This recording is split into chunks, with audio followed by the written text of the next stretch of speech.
Good morning everyone, today's another pre-maintenance checklist video, which means we're going over all of the different campaigns which are ending before the coming maintenance. But before we jump into all of that, if you're new to the channel, I upload NGS content daily, so if you do play this game, I would really appreciate a subscribe, as it really helps out the channel. Anyway, without further ado, let's begin the video.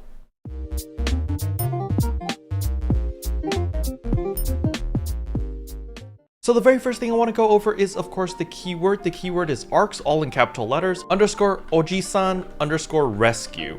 And once you type that, you're going to press escape, go to systems, go to get campaign items, and receive item account, and you will get 50 star gems, as well as the Grand Cross NT weapon camo, which is for your soaring blades. Alright, with the keyword out of the way, the next thing I want to talk about is there will be no maintenance this week. However, that does not mean that campaigns won't be ending. There will be campaigns ending this week, and there will be new campaigns kicking in. So one of the campaigns that are ending is going to be the AC purchase campaign over here. So remember, this does not require you to spend any AC, it just requires you to top up.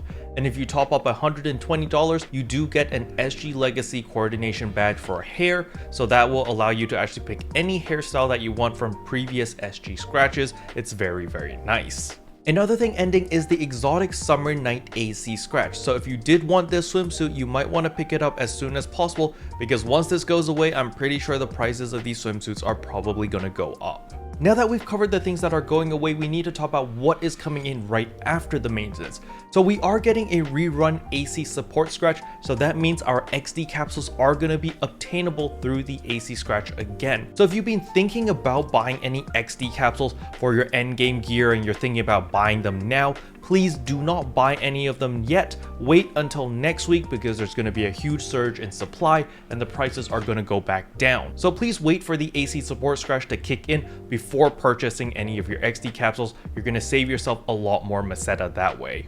However, our AC scratches don't end there. We're also getting a rerun of a bunch of old items, so if you did miss out on certain items, you might want to check that scratch when it becomes available. Now with all of that out of the way, the next thing I want to go over is the weekly reminder, so the regular stuff that we usually do. However, there is something different this month, and that is of course the Treasure Scratch Ticket Volume 1. As you can see over here, I already have 22 of these tickets, and these tickets are incredibly useful because this Treasure Scratch is going to last until September 13th, so you have plenty of time, but there are a ton of really nice items here, such as augment item protections. There is the 3-day shop pass, so it is possible you might get it, but the percentage is really deceiving and really low over here. 0.04%, while everything else is like, 0.2%, 1%, 1.5%. So I wouldn't bet on getting the personal shop use 3 days from this scratch. I'm probably going to be aiming for the end augment item protections or the Gigas Mass days, as well as Hal finales. I think these augments are going to be much more valuable than getting the 3-day shop pass, or more likely that you're going to get these because these do have a 1% drop rate.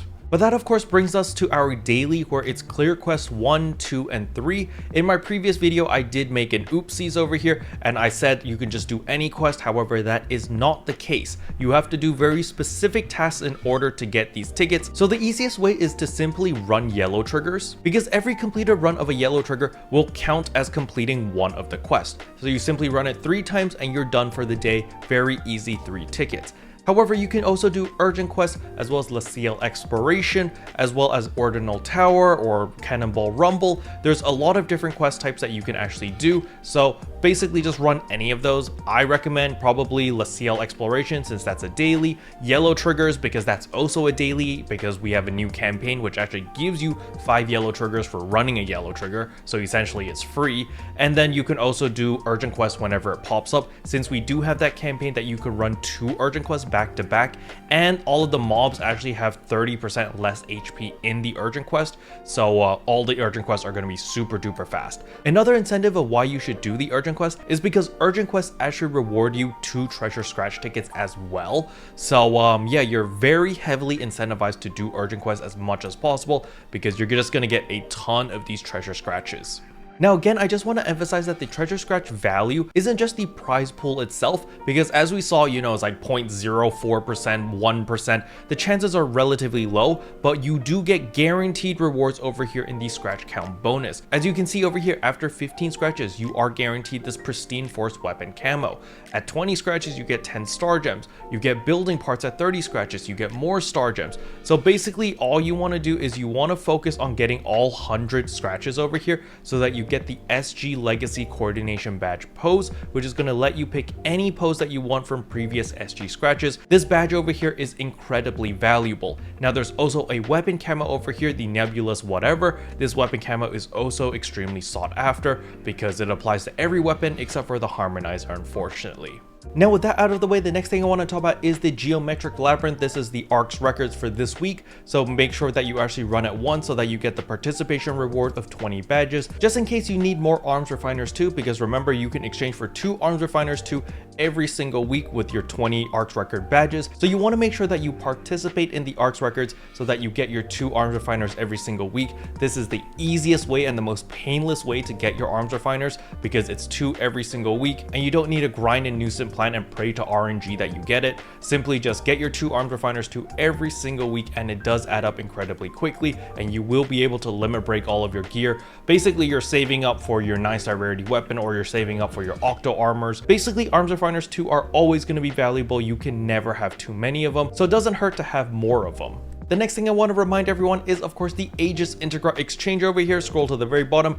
Please pick up all of your different Dominas over here, as well as Aegis Souls if you need them as well, so that you can change for your HAL Finales. Now, the HAL Finale prices have plummeted quite a bit. It was like 1.6 million last week. It's jumped down to like 1.2 million. However, they are still very, very nice because of the LC capsules being a lot more accessible. LC capsules give you 3.75% potency versus the regular HAL Finales that gives you 4%. But personally, I would still slowly build up my inventory of HAL Finales to eventually replace my HAL Finale LC capsules. Sure, the only difference between the HAL Finale as well as the LC capsules is only 0.25% potency. It's not that big of a deal. If you don't care that much about potency, you can always just sell it on the market. It's essentially an extra 1 million meseta every 2 weeks, so that's like an extra 500k every week. So why not? It's basically free. You might as well do it. And last but not least is, of course, don't forget about your Alliance Badge exchange shop. Make sure you pick up your 30 star gems over here, and if you want to run Remnants of Ambition or you want to do more runs of them,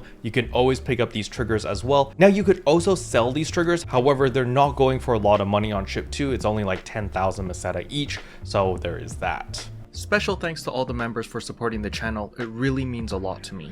Thank you again. But yeah, that's all I wanted to cover in today's video. Hopefully you guys found it helpful. If you did, I would appreciate a like and a subscribe, and I'll see you guys in tomorrow's video. Bye!